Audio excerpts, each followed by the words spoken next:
Good afternoon, everybody, and thanks so much for joining us here on KXAN Live. I'm Will Dupree.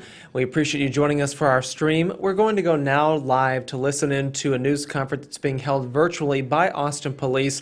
What they're doing is talking about events to raise awareness about Domestic Violence Awareness Month. That is October for sure. And they're also going to be discussing how the pandemic has affected reporting and intervention. Let's go live now to this news conference, which is getting underway. Police Chief Joseph Chacon is a part of it, as well as other domestic violence prevention groups here in Austin. So let's take a listen. All right, well, while we go ahead, we've got Priscilla with Univision. Thank you.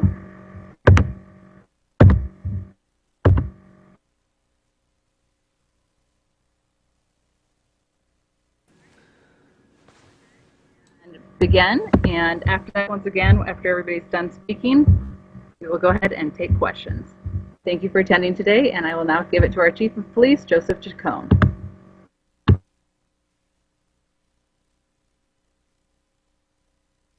Oh, I'm sorry. I do also have to add that we are going to start recording now, too. Sorry. Thanks, Chief. Well, good afternoon, everyone. Joe Chacon, Chief of Police here. Thank you to our media partners for taking time to really highlight this very important effort, and a reminder that October is Domestic Violence Awareness Month. We are here today to raise awareness to our community members about this very important topic. I don't think that most people realize that 1 in 4 women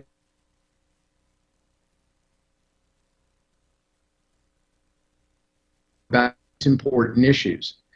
It's something that affects women and men, and we want you to be aware of the resources available to you and how APD is working to keep you safe. With our recent non-emergency response policy rollout, there may have been some confusion as to how APD is responding to domestic violence calls. As a matter of fact, I'm aware a news story recently ran that may not have been completely accurate. We've immediately looked into the matter. What I think is important for people to know, it has always been and will continue to be APD's policy to have officers respond in person to domestic violence calls. If you are a victim of domestic violence, regardless of the time frame since the incident, officers will come to assist you, and APD victim service counselors are available to speak with you. Community safety is our #1 priority. So again, if you are a victim of domestic violence, regardless of the time frame, whether it's happening now or has happened in the past, a call to 911 would be appropriate so that APD can respond in person. If you can't safely call 911, text to 911 is available. You can also reach out to the Domestic Violence Hotline at 800-799-SAFE. Today, you're going to hear from an APD victim service supervisor, as well as survivor leaders who have survived family violence and are now helping community members and others. I'm going to go ahead and hand off to Kirsha Haberla, Chair of the Austin-Travis County Family Violence Task Force. Thank you. Thank you, Chief Chacon. Hi, my name is Kirsha Haberla, and it is my honor and pleasure to serve as the chair of the Austin-Travis County Family Violence Task Force. The task force was created in 1989 after the Austin Police Department did an in-house study which revealed that many families in the community were repeatedly reaching out to the criminal justice system for help. A small group of committed individuals from prosecutors' offices, law enforcement, and community organizations working together created the task force. This dedicated group hoped to follow up arrests with early intervention, including counseling and referrals for victims and offenders. During the past 30 years, the task force also helped to create a dedicated family violence court, known as Court 4, and established guidelines for programs for those who use violence in their relationships, holding them accountable while giving them tools to help them form healthy relationships. It is the task force's mission to prevent more domestic violence through community programs such as Expect Respect in Our Schools and classes for those who use violence. This holistic approach is the best way to end the cycle of violence. We work with multiple organizations and agencies who provide everything from shelter to legal assistance to help families recover from abuse. As Chief Chacon said, violence unfortunately affects 1 in 4 women and 1 in 7 men. So it is very likely that you will know several people in your lifetime that has experienced domestic violence, even if they never tell you. Some websites that might be helpful are hashtag everyone knows someone or loveisrespect.org. You can break the silence and stop domestic violence. Learn the signs. Check in on a friend who has dropped off your radar. Has their personality changed from bubbly and outgoing to shy and introverted? Do they have to check in with their partner multiple times a day? Be patient and supportive. And during the month of October, the Austin-Travis County Family Violence Public Awareness Committee has several efforts to help us raise awareness in our community about domestic violence. So it gives me great pleasure to now introduce you to Stephanie Burgess. Thank you. Hi everyone, my name is Stephanie Burgess and I'm here today to serve in a couple of roles. My first role is to be the supervisor on the domestic violence unit at the Austin Police Department. We have a team of 9 mental health professionals who provide follow-up services throughout the investigation and connect victims to support and resources. We also have our crisis response team that can be dispatched to the scene when a police report is originally made. I also serve as the Public Awareness Chair for the Austin-Travis County Family Violence Task Force. Each October, being Domestic Violence Awareness Month, the task force works to set up awareness events in our community. These events serve to build community knowledge and engagement in regards to domestic violence, energize and connect the professionals assisting survivors, and most importantly, honor those who have been impacted by violence. This October, the task force has several events in which you can participate that I would like to highlight. All of these events can be found on our website, www.safeaustin.org/DVAM. First, I'd like to highlight our Light Up Purple campaign. We encourage businesses, agencies, and residents throughout our community to replace their regular light bulbs with purple lighting instead, to spark needed conversations on what healthy relationships look like. We also are hosting a 911 cell phone drive throughout the month at various law enforcement and criminal justice agencies and the Central Library downtown. This is a vital safety tool for survivors who would not otherwise have access when in need of an emergency police response. Now more than ever, these phone donations are needed as the supply has been critically low. And as a first this year, we partnered with the Texas Stars hockey team in Cedar Park to host a resource area and cast domestic violence messaging at the game on Thursday, October 28th. If you go to our website that I mentioned before, you can buy tickets through our link, which will send $5 back to the task force so we can continue to raise awareness and host events in our community.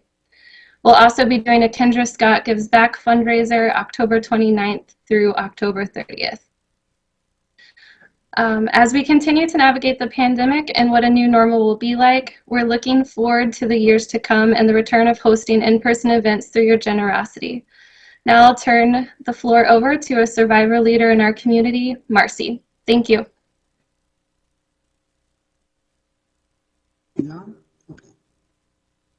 Good afternoon. My name is Marcy Anavitardi Jordan. I'm a mother, a wife, and also a domestic violence survivor. My story took place in the early 1980s. And I'm so sorry to interrupt you, but your camera is not on right now. Can you turn your camera on, please? Can you see me now? Okay. Am I on now or no? No, we still can't see you. Okay. Am I good now? There you are. We see you. Thank you. Thank you. All right. Sorry about that. Again, my story took place in the 1980s. I thought I had married my Prince Charming, and what I ended up was 3.5 years of a nightmare. And my nightmare consisted of 7 stitches in the forehead, a car key stuck in my hand, and then the last time waking up in the hospital in the ICU, and the first 24 hours, not knowing if I was going to live or die. I was also at that time 5 months pregnant, needless to say. The baby did not survive, and I barely made it. At that time, I had to make a decision. Did I love me, or was I going to wait one more time? At that time, I just decided I love me. So I got home, I packed a suitcase, and whatever else I could cram in there, got a one-way ticket, and I got out and left and moved across country to where my father lived. My husband at that time filed for divorce, and he told me I wasn't getting anything. I said, that's fine. All I wanted was whatever clothes I had left there and my maiden name back. And at that time, I didn't talk about it because I was ashamed. I thought I had did something wrong, or maybe if I would have done something right, or if I said something right, or maybe if I wouldn't have pushed him, or, maybe cooked dinner right. And then after a while, I realized it was not me. It was him. He had the problem, not me. And it took me a long time to realize that, I had to get over this. He was the one that had the problem. So it took me a long time to actually start talking about it and deciding that there was no shame, that it does happen. And if I talked about it, maybe I could save just one person's life. And I did overcome the self-doubt, the self-esteem issues. I met my husband, and I have been married for 30 years. I did put him through a whole lot. I did push his buttons to see if he was going to hit me. Was he going to belittle me? And he finally sat me down and told me, no, I'm not like him. I would never hurt you. And I decided at that time I need to talk about it, because if I could save one person's life from my story, then everything I went through was worth it. So that's why I'm involved, to let people know that it's not your fault. And if you are in a situation like this, please, please, please get out. Plan. If you can't leave immediately, plan your escape. Start sticking money aside, putting clothes aside, do whatever you can, and realize, love yourself, love your kids, get out. Your kids don't need to see this, because if you don't get out, you may never be able to get out. And unfortunately, you may be carried out in a body bag. So that's my story. Thank you.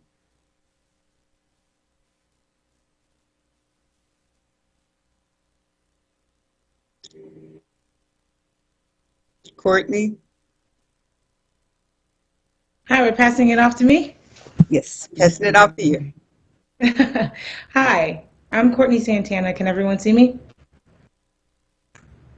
I think you can hear me. Okay, well, I'm Courtney Santana. I'm the CEO of the Survive to Thrive Foundation. I too am a survivor of domestic violence and sexual assault. It will be 22 years this year. And I started the Survive to Thrive Foundation to support survivors of domestic abuse who now are facing displacement and homelessness.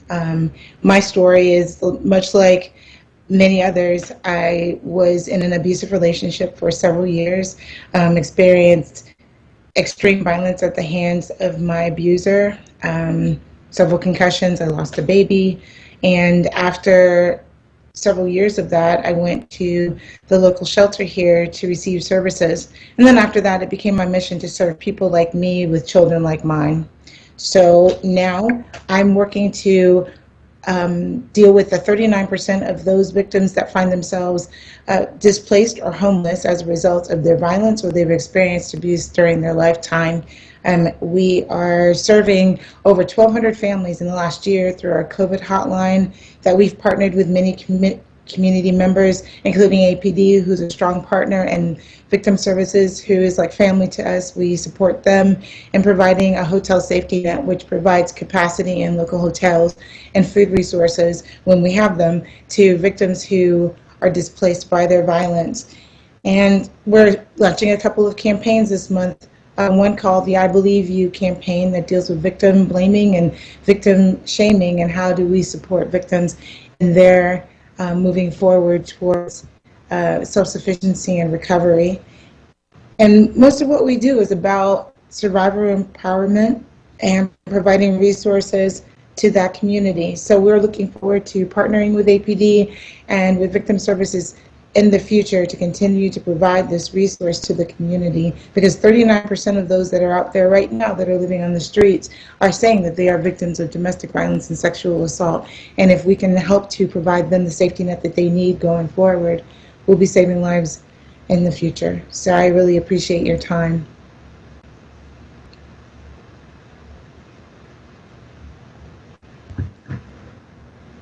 Thank you, Courtney. Mr. George Chavez.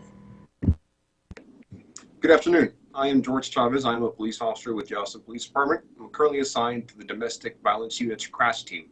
CRASH team stands for Coordinated Response to Abuse for Safe Homes. The Domestic Violence Unit is composed of 2 sergeants, 16 detective investigators, 4 CRASH officers, and 9 victim services counselors. The APD CRASH Unit's existence is a testament to the department's commitment to victims of family violence. The CRASH Unit's mission is simply to increase victim safety by providing investigative and tactical support for the family violence as well as the sex crimes unit.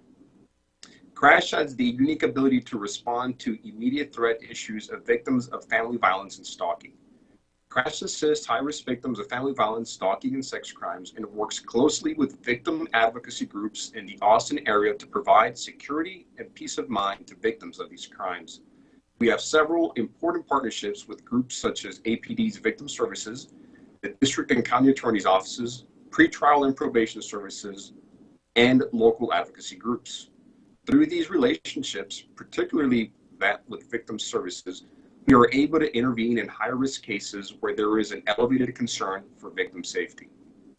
Some tools available to us include fugitive apprehension in cases with active warrants, surveillance, assistance executing search warrants, safety planning with victims, including checking their vehicles or their electronic devices for trackers or spyware. In addition, we have a program which, in certain cases, allows us to temporarily loan and install wireless surveillance cameras at victims' residences. Domestic violence is a unique crime type due to the relationship between the victim and the suspect. This poses an ongoing safety concerns for victims and increased emotional stress as victims navigate through a complex criminal justice system. The Domestic Violence Unit as a whole works together and hopes to mitigate these hardships for victims to whatever extent possible. At this time, we'll open up the floor to questions if there are any.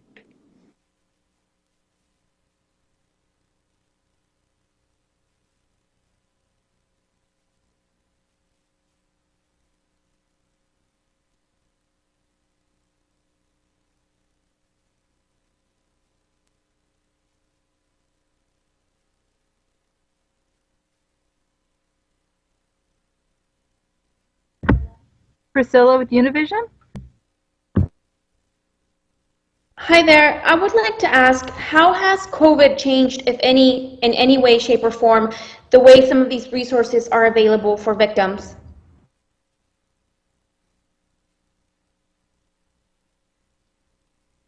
Could I answer that question or part of it?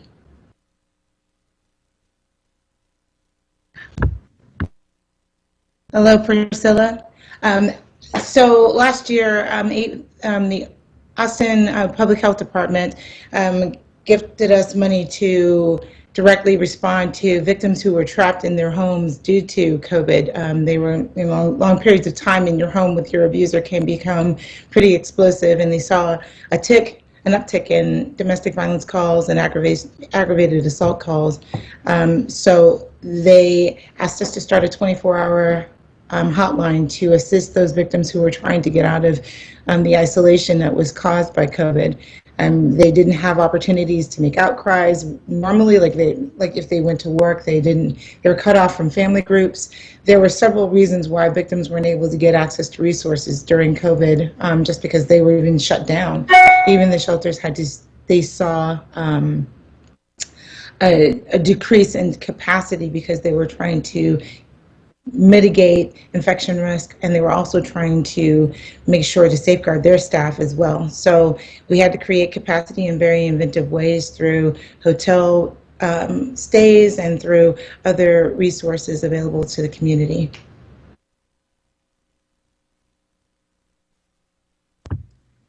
Thank you, Thank Courtney. you. Anyone else want to answer that, or did we have another reporter? I will jump in as well. Thank you, Courtney. I think Courtney did a really good job of explaining how Survive to Thrive has been able to help fill a gap as shelter capacity needed to decrease for COVID. I'll just also add in that while Victim Services has been navigating how to best respond and meet victim needs, we do remain available in person and over the phone to support victims. So. Thank you, Stephanie. Do we have any other reporter questions?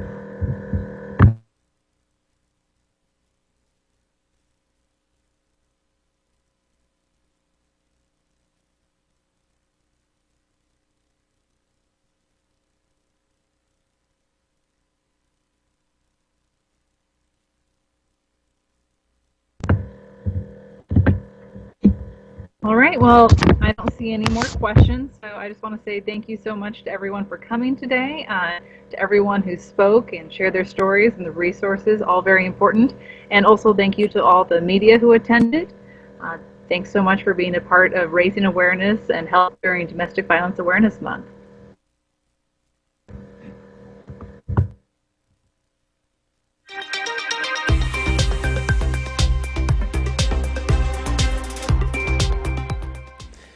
Will Dupree here again in the KXAN live studio. Thank you all for joining us for that stream. Again, Austin Police and several groups were sharing resources available to victims of domestic violence and family violence. This month, October, marks Domestic Violence Awareness Month. So police are wanting to put out some information for victims out there and for other bystanders to potentially recognize signs of it and to even provide assistance to those who might be experiencing that kind of unfortunate crime and situation.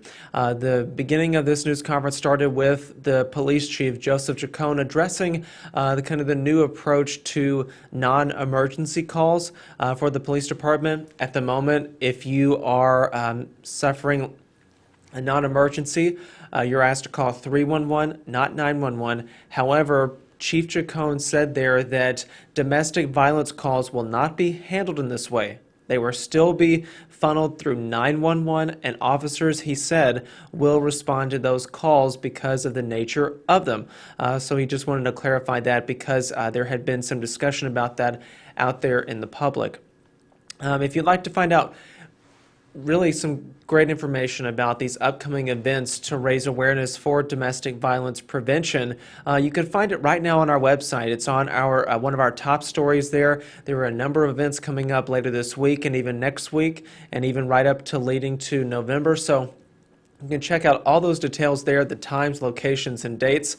We have it available on KXAN.com. You can also see it on the KXAN News app if you have it on your smartphone. If you don't, please download it as soon as you can. Thanks again, everybody, for watching here on KXAN Live. I'm Will Dupree. We'll see you back here another time. Please, everybody, stay safe and healthy. Take care.